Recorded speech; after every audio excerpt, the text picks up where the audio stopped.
வணக்கம். ஒரு விழிப்புணர்வு செய்தி. நடிகர் ஸ்ரீகாந்த் இப்பொழுது போதைப்பொருள் சம்பந்தப்பட்ட வழக்கில் கைதாகி இருப்பது திரை உலகத்திற்கு ஒரு பேர் அதிர்ச்சியாகவும் உள்ளது.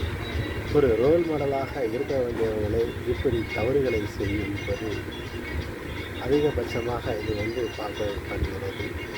ஏனென்றால் இவர் ரோஜா கூட்டத்தின் படத்தின் மூலமாக எல்லா மக்களுக்கும் தெரிந்த நபராகவும் இருப்பவர் ஆவார். அதன் மூலமாக நிறைய படத்திலும் நடித்திருக்கிறார், குறிப்பிடத்தக்கதாகும்.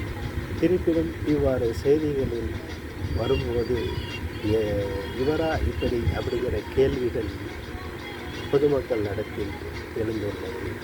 ஆகவே விழிப்புணர்வு செய்பவர்களை இப்படி தவறுகள் செய்தால் என்ன செய்வது என்ற மக்கள் ஆலோசித்து வருகின்றனர். ஆகவே இத்தகைய நாட்டில் இப்படியும் நடக்கிறதா என்று பார்க்கும் பொழுது ஏறக்குறைய இது மாணவர்களிடத்தில் பெரும் அச்சத்தையும் ஏற்படுத்தி இருக்கிறது. நடிகர்களுக்கும் சரி, பொதுமக்களுக்கும் சரி, எல்லாருமே ஒரு அச்சத்தை ஏற்படுத்தி வருகிறது. இதை பற்றி நம்ம தெளிவாக சொல்ல போனால், இப்போ எடுத்துக்காட்டுக்கு அடிமை ஆகியிருந்தாங்க. ஒவ்வொரு இதுக்கும் அவர் பேட்டி கொடுக்குறது, வாக்குமூலம் கொடுத்துருக்கிறத பார்த்தீங்கன்னா, எனக்கு 10 லட்ச ரூபா தர வேண்டி இருந்துச்சு, அதனால் நான் கேட்க போய் அந்த இடத்துல எனக்கு இதை கொடுத்தாங்க, மறுபடியும் நான் இது பண்ணேன் அப்படிங்கிற மாதிரி சொல்லியிருக்காரு.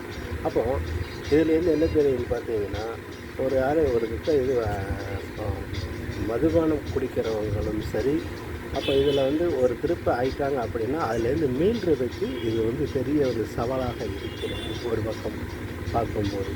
அப்போது எப்படி தான் இருந்தாலும் நமக்கு நல்லதா கெட்டதா எப்படின்றத நாம் தான் தீர்மானிக்கணும் முதல்ல. அதை ஏன் இவர்கள் கைவிடுகிறார்கள்? இந்த கேள்விக்கு பதிலே இல்லை. நாடு நல்லா இருக்கணும் வேண்டும், நல்ல கருத்துகள் சோசியலில் ஏதாவது ஒரு விஷயம் வைப்போம் ஒரு படத்தில், ஒரு திரைப்படத்தில் அப்படின்னு தான் எல்லாருமே நடிக்கிறாங்க. ஆனால் கடைசி கட்டத்தில் இப்படி ஒரு சிக்கலில் அவங்க அவங்களே ஆளாகும்போது பொதுமக்கள் நம்ம திரையரங்குக்கு போய் பார்த்து கைத்தட்டி ஆரவாரம் செய்து வருகிறோம்.